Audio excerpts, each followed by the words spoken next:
Take one high-flying Chinese executive, arrest her in Canada, outrage her home nation, claim it's at the request of the US, grant her an eye-watering bail, throw in a threat of extradition, see China then arrest 2 Canadians in retaliation, and all that while what's potentially the biggest trade deal the world's ever seen is being hammered out by 2 of the vested parties, Washington and Beijing. Complicated, isn't it? Well, let's try and break it down, starting with those 2 Canadian nationals.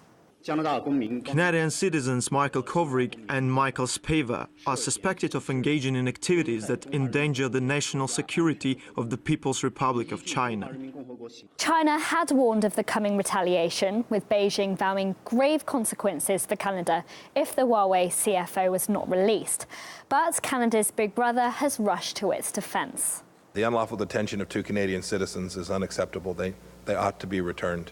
The United States has stood for that, whether they're our citizens or citizens of other countries. Where does Washington fit in the picture?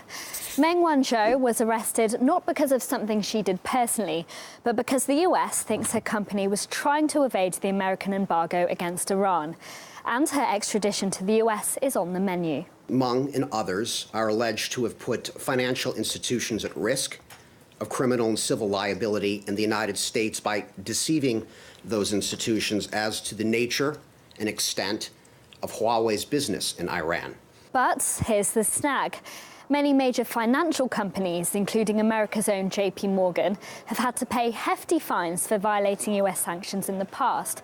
Yet we've never seen their execs being thrown into custody, making Meng's case a wild card. But Trump has seemed to suggest the rule of law can be put to the side when it comes to making money. If I think it's good for what will be certainly the largest trade deal ever made, I would certainly intervene if I thought it was necessary. But it seems the man in the Oval Office is getting the concessions he wanted, because Beijing has now announced a suspension of tariff hikes on the US. Indeed, when the 2 world's biggest economies face a tech tug-of-war, it seems the nice guy finishes last.